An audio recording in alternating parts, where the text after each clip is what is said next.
Here are some ways you can save money in your flight training. I mean, it's obvious. Flight training is quite expensive, and there are actually certain things you could do to save some money. Students who have followed the strategy have seen save at least $10,000, if not more, in their flight training. See, flying is addicting, and you don't want to go too long without flying again. So a lot of people, what they do, including myself, they make the mistake is you go flying once, you run out of money, you wait, collect the funds again, and you go flying again. And what that does is it makes you rusty, because every time you go back flying with your instructor again, you have to start all over again. Anything that you've learned before, it's out the window. Your instructor is going to spend half the lesson just repeating all the exercises from before. And I made that mistake myself. I couldn't wait to go flying. I saved up just enough for 1 or 2 lessons and I went flying again. And hindsight, after I finished my training and until I started teaching other students who were implementing the correct strategy, is what I should have done, and it's what I recommend you doing, is instead of flying a little bit here and there, is to save up a bunch of cash, at least $10,000, and then go flying at least 3 times a week, every single week. Bang, bang, bang. When I used to teach the air cadets, I was amazed at how these students can complete their flight training in 45 hours. Yes, the flight training is paid for by the Canadian government, but the way these students fly is they fly more than 3 times a week. They fly 2 hours in the morning, take a 2-hour break to go eat whatever, and then fly another 2 hours. So if you can fly twice a day, that's going to make your flight training experience that much better, because you're not going to forget what happened, because it just happened today. You just flew today, and you're going to finish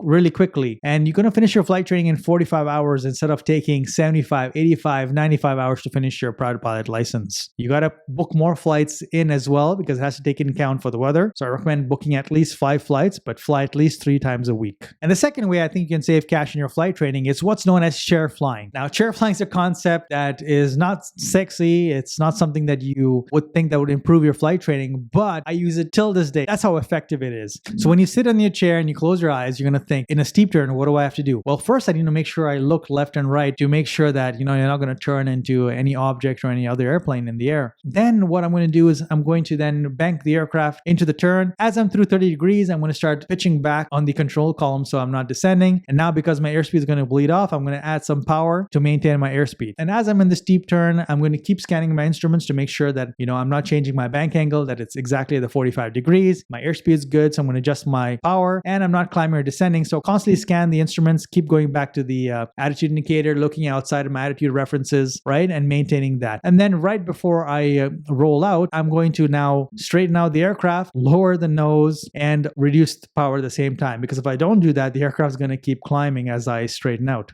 If you can do that at least 10 times, closing your eyes, visualizing that every single time before your lesson, trust me, when you go in there, it's going to be like muscle memory. You're going to go in there and really impress your instructor. And I have done this, near to the end of my training when it was getting expensive. I learned this concept of chair flying, and I couldn't believe nobody had told me this before. And even before my flight test, I started visualizing everything. I would sit in my chair and visualize the taxi. I say, okay, when it comes to taxiing, I'm going to check the brakes, make sure it works before I move too far away into the apron. I'm going to look left, look right, get my clearance. I would visualize how I'm going to make the radio call, visualize taxiing to the runway, doing the run up. I would memorize where the run up spot is and do the run up in that area. Even on the takeoff, I would visualize sitting in my chair, how I'm going to apply the takeoff power, applying the rudder, adjusting the control inputs into the wind for the crosswinds, and then rotating with the control inputs into the crosswind, climbing up. Yes, I did that in that much detail. The more detail you can throw into your chair flying, the more money you save. Because as you know, every minute that propeller is rotating, you're paying a lot of money. So it's not cool, it's not sexy, but it'll save you over $10,000 in the long run. There's other small things you could do here and there. Ensure your flight school is located where the weather is good so you can have more flying days, so you can fly more often. Ensure the flight school has